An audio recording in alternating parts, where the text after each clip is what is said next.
Welcome to Israel Explained, where we help you understand Israel, Israel's neighbors, and provide you with context to understand the Middle East. My name's Avery Chenault, and I'm joined by Passage's resident scholar, Josiah McGee. On October 7th, Hamas committed atrocities against Israel. This was the deadliest day for the Jewish people since the Holocaust. In the first 2 weeks after this day, the Anti-Defamation League reported a spike in anti-Semitic incidents. Antisemitism in the United States has risen by 400% since Hamas's October 7th attacks on Israel. Today, we're discussing what antisemitism is and how you can spot it. So, Josiah, as Christians, it's important that we stand against hatred of all people, and especially that we stand against antisemitism. So can you tell us a little bit why Christians need to understand what antisemitism is and how to spot it?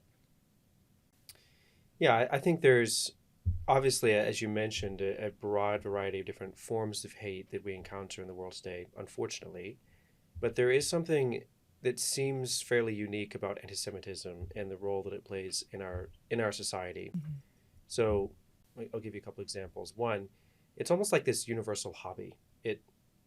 There are some forms of hate that are relatively unique to different cultural contexts or whatnot, but anti-Semitism is almost a global phenomenon. You can find it virtually anywhere, and you can find it taking a variety of forms that do sort of fit themselves to the society in which they originate, but it is still anti-Semitism, and it occurs on a global basis, it seems like.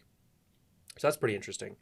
The second thing is that because of this fact that it is something that sort of transcends space to a certain degree, it also arguably it transcends time. I mean, it's been around for a very, very long time. And because of those things, there's an argument that perhaps it is not just a social phenomenon, but also a spiritual phenomenon.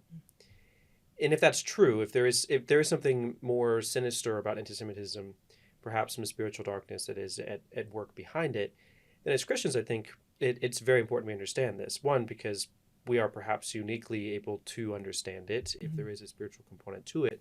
But also, I think we have a unique capacity to think about how we should respond to it, because we do think in very spiritual terms. Our faith is very important to Christian identity. Now, there's another layer to this I think that is important, though, that we'll get into a little bit as we go through this conversation, I think, and that is Christians, unfortunately, do have a pretty checkered past when it comes to this issue. Many anti-Semitic stereotypes actually originated in Christian contexts, in especially the medieval church period, things like that. So there is a unique ability to understand and respond to anti-Semitism, but unfortunately also a unique responsibility for anti-Semitism historically that Christians have to grapple with. And I think the combination of those things makes it really important that we have this conversation. Yeah. I will say, before we jump too deep into this issue, this is a relatively short conversation we're having. We only have so much time, but there's a lot of layers to this in terms of the idea that anti-Semitism is both a social and a spiritual phenomenon, that it transcends space and time, that sort of thing. We went really deep into this subject, actually, when we did a full-length documentary on the subject called Ink in the Ocean.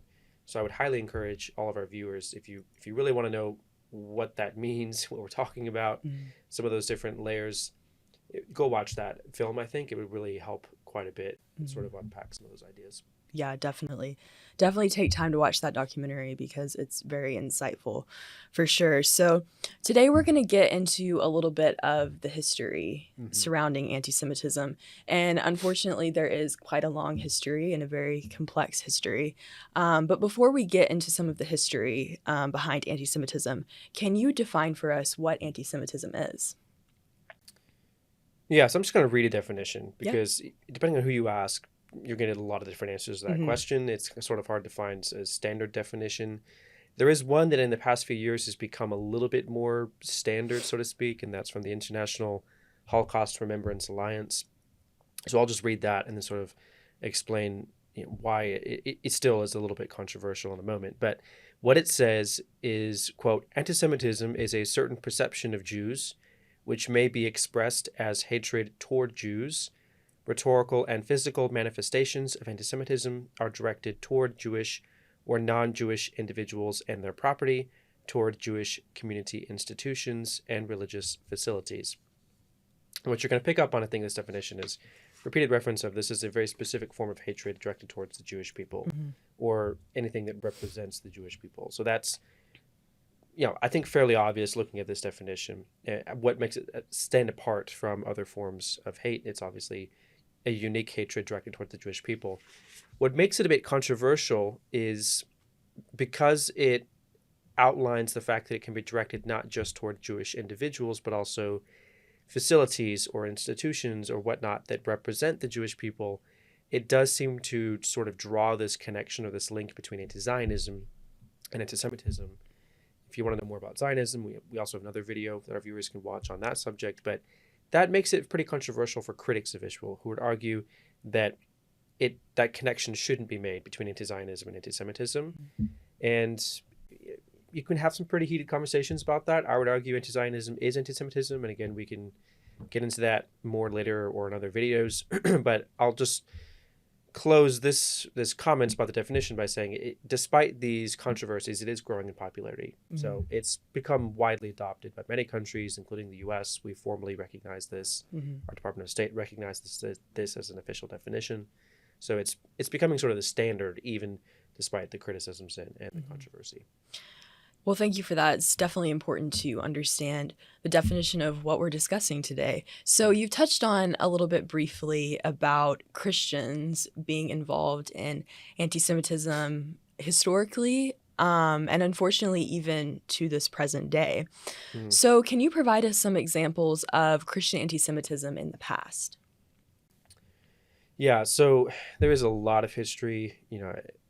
I can't say enough times the documentary is really the best resource on this because it's a lot more content and context and specific stories. But I think there's two examples that we can focus on today in our conversation, and that would be two stereotypes that were especially problematic, or two false narratives about the Jewish people that were especially problematic. The first one being deicide, and the second being blood libel. So deicide, for those who are unfamiliar, basically is the charge that the Jewish people are responsible for the death of Jesus. Historically, for many centuries, Christians, almost all Christians, held the Jewish people responsible for the death of Jesus. And the argument was that Jesus was the Son of God, you killed Jesus, therefore you killed the Son of God, or essentially God himself. And the term deicide basically means murder of God, essentially. It's a very, very bold claim to be making.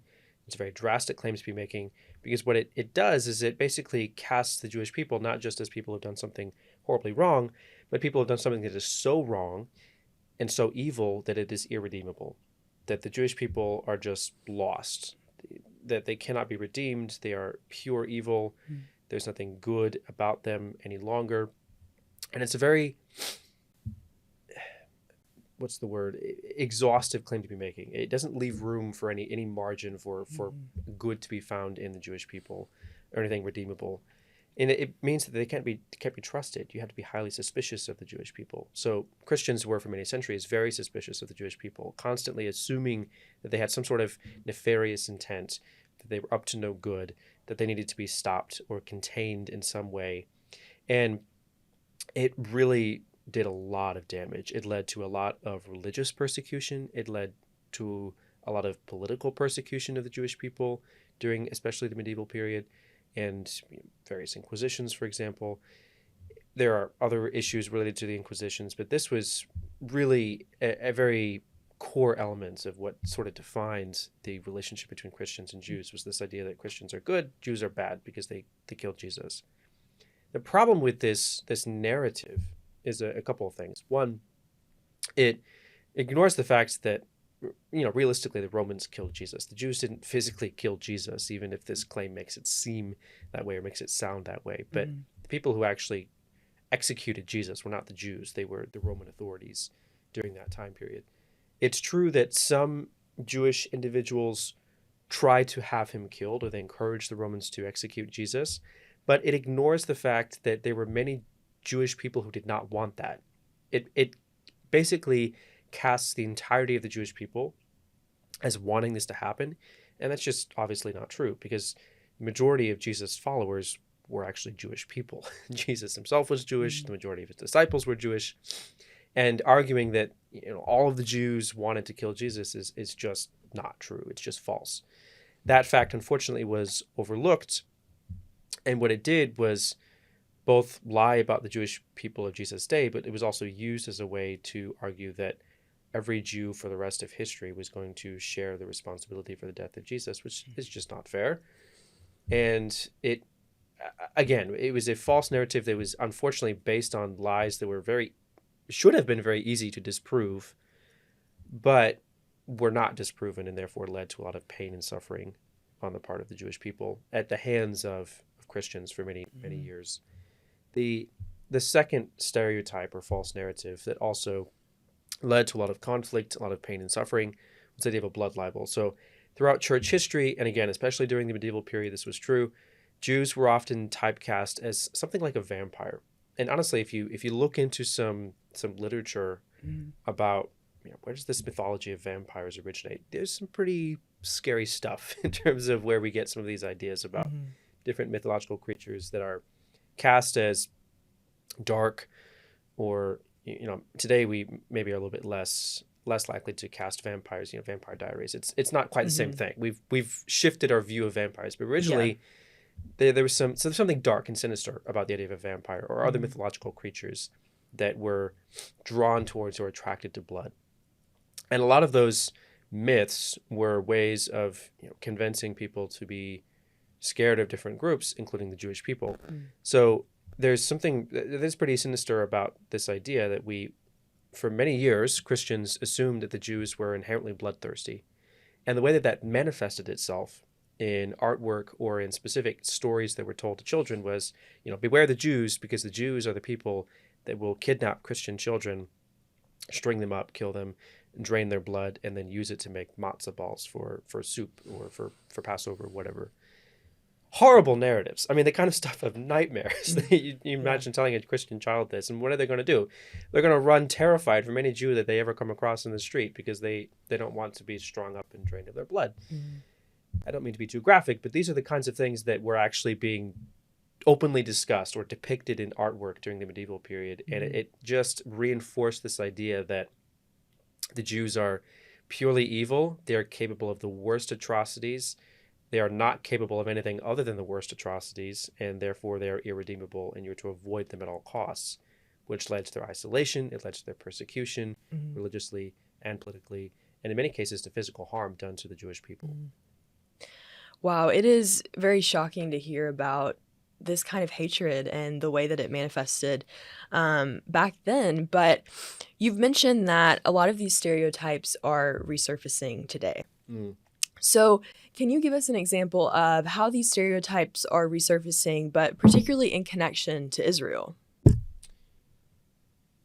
Yeah, that's a great question. So unfortunately, what you do see is that some of these things are resurfacing in connection to Israel today. So we have cases both of deicide and of blood libel, and they're a little more subtle, perhaps, maybe not quite as obvious, but I'll explain sort of some examples of when I hear something, and then what that means. There is a phrase that you might hear in Christian circles, actually, which is some variation of, this was meant to be. God is punishing Israel. He's punishing the Jewish people, and that's why God allowed Hamas to do these horrible things on October 7th, that sort of thing. And on the surface, that doesn't sound too bad. We do as Christians believe that God exercises a certain amount of sovereignty over human events and that sort of thing. But the attribution of these events to some sort of divine punishment is, I think, problematic, because what it's rooted in is this idea, again, that God hates the Jewish people, that he's out to get the Jewish people because they killed his son Jesus, or that sort of thing, and that there's no redemption for the Jewish people. They're just against God and will be for the rest of eternity, which is just not true. If you really dive into the scriptures, not just in the Old Testament or the Hebrew Bible that we share with the Jewish people, but also the New Testament, especially Paul's letters, you just don't see that at all. You see almost the opposite, that there is still some mysterious special relationship God has with the Jewish people, and some future hope for the Jewish people as well.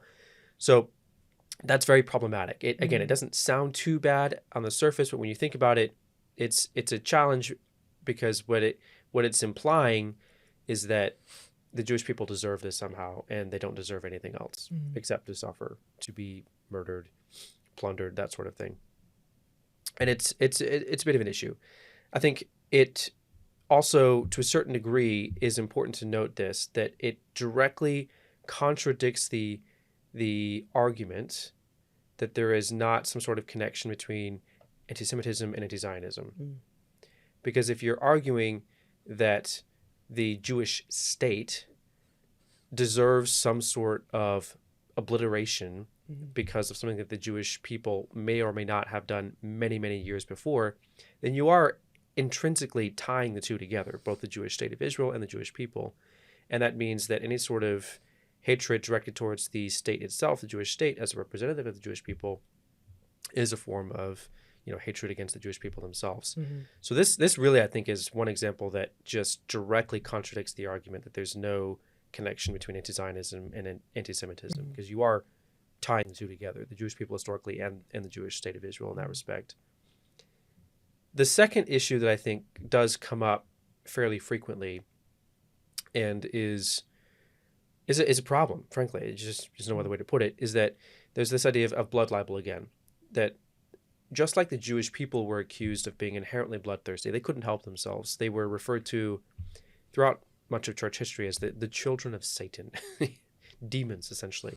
And it's in their nature. They can't do anything else except to destroy what is good, to kill, that they're lustful for blood was some of the terminology used.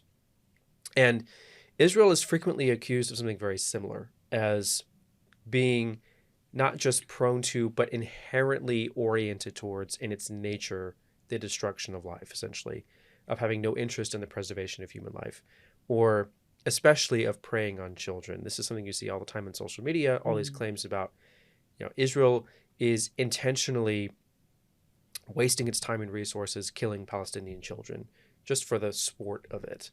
And it's a really challenging issue. It's important to note that in war, of course, innocent people are going to die. So you can't deny the fact that Palestinian children have been killed. And anyone attempting to argue that no innocent people have died, that's not helpful, obviously. Like, there is obviously some truth to the fact that innocent people do die in war, because it's very ugly. But that doesn't mean that Israel is intentionally killing children for sport, or that it is incapable of doing anything other than killing innocent people for the fun of it. But unfortunately, that's the narrative that you do see promoted very often, especially online, or in the dark recesses of the internet, or even in the broad daylight of social media. It's out there quite a bit. I think we do need to think very carefully about this issue of what Israel's obligations are vis-a-vis civilians, and there's another video on that our viewers can watch if they want to. But I think this is a very concerning sort of resurgence of this fairly old stereotype that's sort of manifesting itself in new ways. Yeah. So you talked a lot about how things that are happening in Israel have led to a spike in anti-Semitism. We mentioned this at the beginning of this video, and we've seen on college campuses, many Jewish students have felt unsafe because of things that have been going on campus related to anti-Semitism. Synagogues, Jewish institutions have been under threat. The list goes on and on, unfortunately. Right. So I'm curious to know, are there other common examples of anti-Semitism, particularly related to Israel, that we should be aware about? You just listed a lot as far as Jewish community institutions, and those are really good examples. I think it's important to note those, because they have a dramatic impact on the way that Jewish people think about their role in American society, whether they are safe or not, whether they are welcome or not, whether they need to spend millions of dollars on security for their synagogues. I mean, can you even imagine having to go to church and there'd be armed guards outside just because there was a bomb threat last week? It's awful. That's insane. But that's the reality that many of them live. So those are really good examples for you to have brought up already. A couple more that I think are particularly concerning if we look at the campus space for a moment, but well, not even the campus space, also just what happens in major cities, some protests Mhm. going down major streets, blocking major streets, but also on college campuses. You see these sort of narratives and these slogans that repeatedly pop up throughout the course of these protests. And there's Mhm. a few that I think over the course of the last year plus now after October 7, there's a few that I think are especially problematic. The first one being, from the river to the sea, Palestine will be free. Mhm. This one, it's challenging. I think a lot of people find this very compelling, this idea that Palestine will be free. Yeah. Nothing sounds inherently wrong about that. It's pretty easy to latch on to that and say, Mhm. yeah, I'm for freedom. I'm for people being free from oppression. I don't like people being harmed Mhm. or being able to sort of determine their own path, their own destiny. I mean, these are things that as Americans resonate very easily. Yes, Yeah, raw freedom. Of for course, we sure. like this. The problem is the first phrase, I think, is very commonly misunderstood or Mhm. overlooked. From the river to the sea. What does that actually mean? What that means essentially is from the Jordan River to the Mediterranean Sea Mhm. and everything in between, Palestine will be free. Well, if you're familiar with the geography of Israel, and unfortunately many people are not, but if you are familiar with the geography of Israel, then you'll know that's all of it. Mhm. that doesn't leave anything except nothing. I mean, that is the entire territory from the Jordan River to the Mediterranean Sea. That's the West Bank. That's the Gaza. That's Israel proper. That is the entirety of the territory that is Mhm. contested by the Israelis and the Palestinians. And what do they mean by free? Well, what they mean is not that they'll have some self determination, because there's obviously a case for Palestinian self determination to a certain degree. But Yeah. what they mean is that it'll be free of Jews. Mm. That there won't be any sort of contest over who should be there and who should not, who should have a state and who should not. It's a very totalitarian argument, essentially, an extremist argument that the Mhm. entire territory should be free of Jews, or at least from their control. And what it means, unfortunately, is it's very dangerous for the Jewish people, because it's Yeah. denying their right to self determination, generally speaking, Mhm.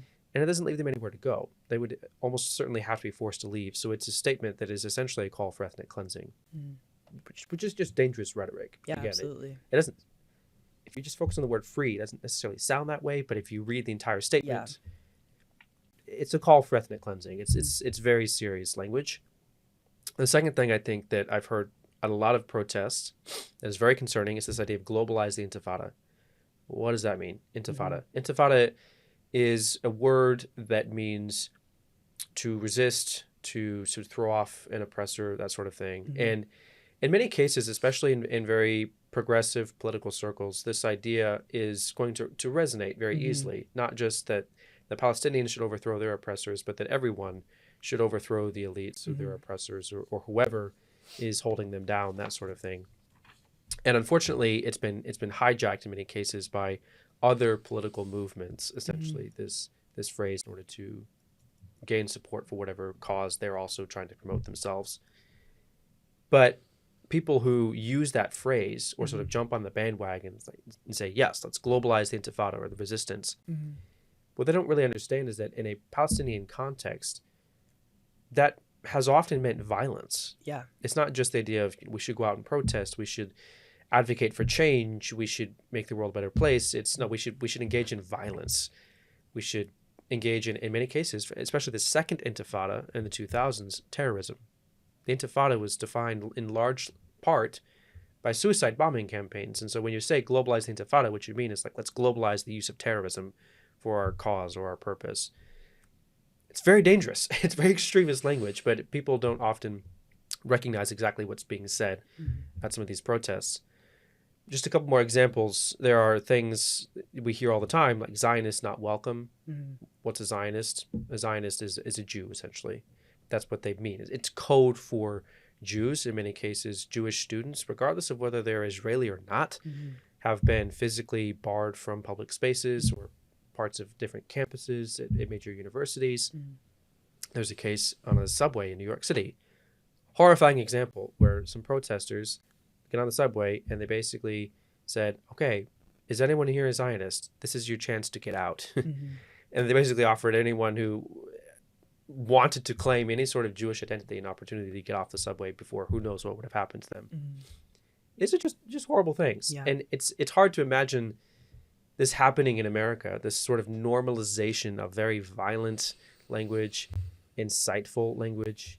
It's hate speech, frankly, but they're becoming pretty common and easy to find in different protests, both on and off college campuses. I think the last thing that is particularly disturbing, and I think we do need to be able to recognize this when it happens for what it is some form of Holocaust denial. So Holocaust denial takes various forms. It can either be the argument that it didn't happen at all, or that it wasn't really as bad as the Jews say that it was. It's basically a form of gaslighting. If you're familiar with that term, I assume our audience is familiar with that term, but it's basically what it is. It's gaslighting the Jewish people. Yeah. And some examples of phrases that you might hear are something like, Hitler was right, or signs at protests that equate Israel with Nazism, Nazi Germany, basically arguing like Israel is the new Nazis. They are committing genocide or whatever. There are other signs saying not just that Hitler was right, that Hitler should have finished the job, or we will finish the job for Hitler, or things like this. So it's really horrible stuff, because one, what it's arguing essentially is that either the Holocaust didn't happen, or it's arguing that the Holocaust should have happened, which is even, I think in my opinion, even a little bit worse, arguing that, yeah, it happened and it should have happened, and we wish that Hitler had actually finished the job. And again, it's language that's not without consequences. It's not something you can just say and it won't have a tangible impact on the world around you. This is hate speech. It's incitement to violence. And what it often leads to is people who are more comfortable and confident speaking about this idea that violence against the Jewish people is justified. And I think there is a direct relationship between some of this hate speech and the fact that we are seeing more and more examples of actual violence or physical harm being done to Jewish people across the U.S., not just in the Middle East.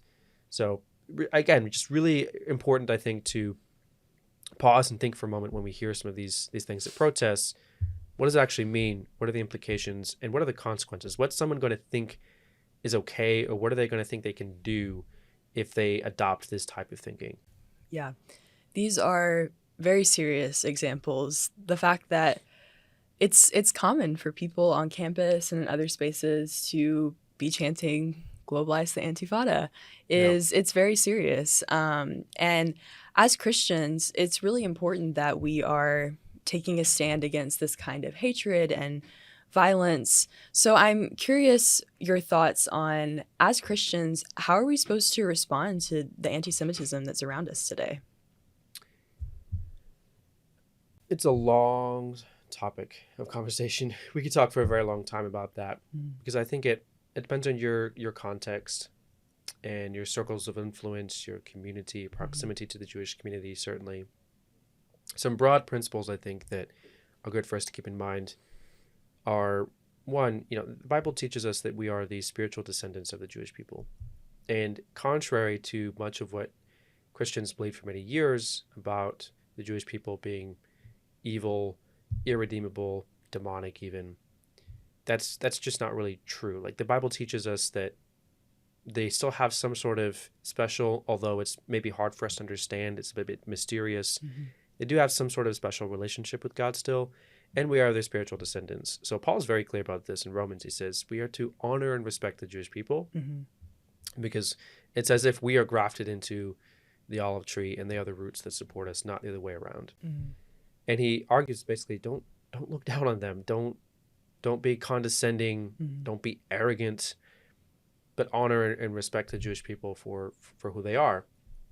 And that's, I think, a mindset shift that's very contrary both to historically how the Christians people have thought about Jewish people, but also to a lot of what we see around us today, especially in secular context. They are vilified, they are looked down upon, and viewed with great suspicion and hatred. And what we're called to is basically the exact opposite, to show some honor and respect and love to the Jewish people. I think because of this history and because of the principles that we can derive from Scripture, the way that we're taught, we have, as I've already stated, I think a unique opportunity to see through the lies about the Jewish people and who they are, and their nature and just who the Jewish people are, essentially, we also have an ability to recognize the truth. And I think perhaps because of that, also a unique responsibility with those insights that we are given from our faith, from the Bible. We have an ability to see the truth, and therefore a responsibility to speak the truth. And that doesn't mean that every person has to go to these protests that are happening and hold a counter protest with signs and a bullhorn, these sorts of things. Like, that's not for everybody. Yeah. Some people maybe, and if it is, okay, great. But if not, that's totally understandable. I think what I'm more interested in is, are you able to identify anti-Semitism if it happens, God forbid, in your own circles of influence? And if it does, what are you going to do about it? Are you going to say something and say something like, hey, I don't agree with that. I think that maybe it's a little bit misguided, and here's some reasons why. And can we talk about this? Those are the types of conversations I think Christians really need to have on a more consistent basis. And if we were all doing that in our own circles of influence, I think you would see much less public demonstrations of anti-Semitism, simply because Christians are advocating for what is right, again, in their own circles of influence. We do have a great podcast on this. So Discover Your Roots, season 3 just came out, and it's about a Christian theology of advocacy. How do we think about the examples that we see in the Bible of how our Christian faith and the way that we think about God, theologically speaking, and our relationship to him informs the way that we advocate for things in the world around us. So I would highly encourage listeners, viewers, to take a look at that podcast. I think it's on YouTube. It's also on anywhere you get your podcasts. And I think there's some really good insights there that we don't necessarily have time to get into right now, but some ideas about how do we think through, like, what is our responsibility? Do we have any responsibilities as Christians to engage the world around us?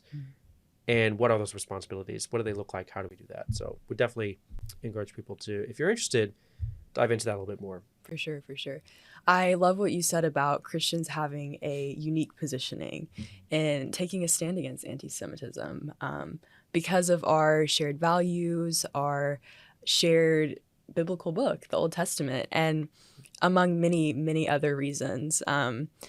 We should all take a stand against anti-Semitism, regardless of your culture, your faith, your background, but I think especially Christians should definitely take a role in responding to this hatred that has become so rampant in our society today. So Josiah, thank you so much for sharing a little bit about the background of anti-Semitism and equipping us how to spot it.